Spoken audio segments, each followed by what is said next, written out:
Matt Lenihan Boxing Social in association with Empire Fight Store and our Kings. We're here, Johnny Nelson, Saudi Arabia. Johnny, the big one, it's here again. We've seen the first one. Excited for Fight Week, now we're finally here. You know what, I met both fighters yesterday and I knew my week would be like this. You have an opinion, you have a thought process of how you think the fight's going to turn out. And then I've changed my mind already. And so now I'm thinking, let me just see what happens today. I'm quite sure I'll flip and flop all week, but I think I know which way I'm going. Pretty sure I like what I see from Tyson. I do like what I see. So before the first fight, we were at the Undisputed Studios. You were telling me about this dream you had of Usyk winning, I think by knockout, and it nearly came true. But this time around, no dream, but you like what you see. So are you now more leaning towards Tyson? What is it that's making you lean? Is it the beard? Is it the interview? Is it mannerism? What is it? His attitude. There's no nonsense. Tyson neglected the responsibility of a champion that he was in. As a champion of the world, a heavyweight champion, it comes with the responsibility. You can play the fool, you can play the clown, left, right and centre as much as you possibly want. But when it comes down to business, you've got to get the business done. It's not about, look at me, look how easy it's getting done. And I think that's a problem that he did. And you only have one time to make a first impression. And in doing that, you can't play that game with Usyk. And he made the same mistake as Anthony Joshua in regards to thought, I'll outbox this guy, but he says he's a great boxer. But Tyson's better than that. But Tyson played into someone's hand. And that was the worst thing he did. And so, in the loss, he had to humble himself because the things he said, the abuse he gave him, the stick he gave him, no matter what he said after the fight, that hurt him. So now, he's saying he's not sponsored his wife for 3 months. I don't believe that, but he's got the headlines. I like the attitude. I like the no nonsense. I like the no bullshit. I keep showing again with this shit, yeah.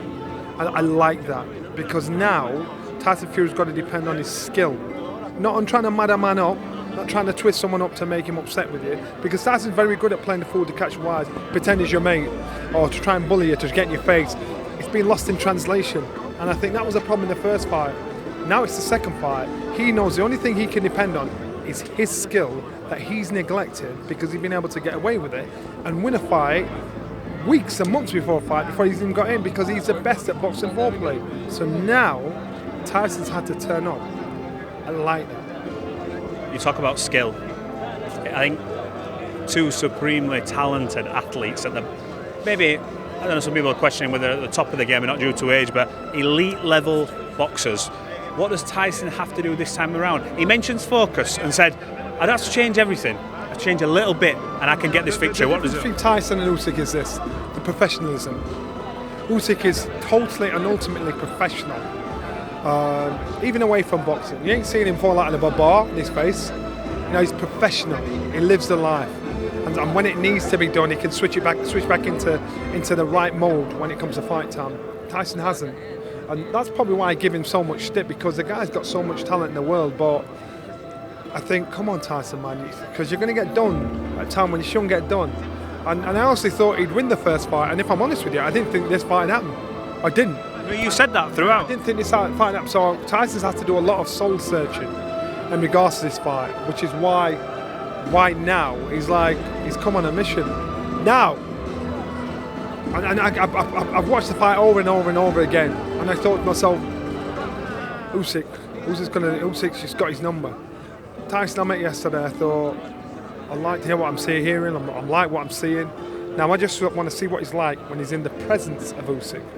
That's what I want to see. Because if that same Tyson exists in the presence of Usyk, fight week, not the build-up, not the press conference week, when he had to humble himself and Usyk gave him a picture that he had to sign, and he signed it. I want to see Tyson this week in front of Usyk. And that will tell me, that will change my mind or not. So right now, I flip from Usyk to Tyson. And when I see that will make my mind up. But what does he have to do in his presence? Like, as in, say they come in face to face now. He wasn't really laughing and joking last time. He sort of stood up and pushed him and said he'd knock him spark out. He's not his mate. He's not his enemy. He's concentrating on your own shit. I'm not your friend. I don't hate you. I just want to knock you out. And that's it. So you try all that stuff, get in your face. Nobody's going to throw a punch, behave themselves. You try that, come on, my own mucker, let's go out for a drink and that shit. None of that. You are not friends this week. It's business. This is what I want to see.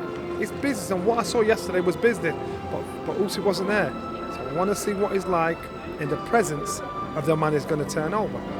Let's quickly, I don't want to ask you, let's play devil's advocate here just quickly. If Tyson Fury gets past Alexander Usyk, are you interested in a rubber match, or would you like to see him fight Anthony Joshua? What would you like if?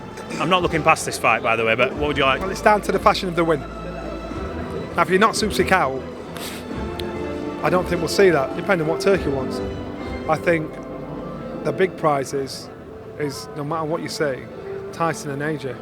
And I think AJ not fighting has a lot to do with this fight on Saturday. Has a lot to do with it. And that's what it is. And I understand why AJ's not fighting, because if you're going to lose your next fight, if you lose to Dubois, then the fight against Tyson, where it's big bucks, is more or less shattered. It's gone. It's gone. It's not as valuable. But you can put it down to one thing or another. I understand this is show business, and now he's looking at the business side of it as well.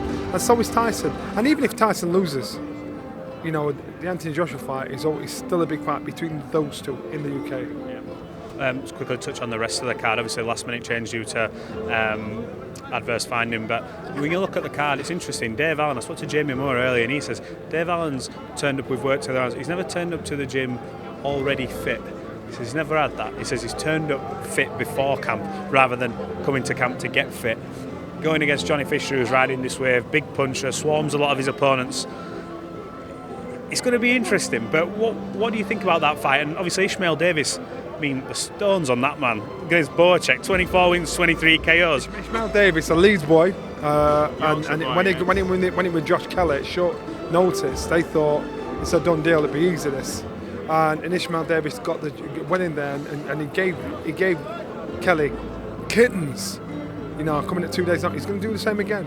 Don't write this young man off because he's fighting fit. He's always fit, and there's not many fighters do that. He's fit where in 2 weeks' time you say you got a fight on, and he's fight fit. He's ready, and that's when people make mistakes. That's how I got to where I got to, because these people thought he's not ready. Get Nelson in, and that's how you turn him over. And that's what Ishmael Davis is doing, and that's what I rate about him.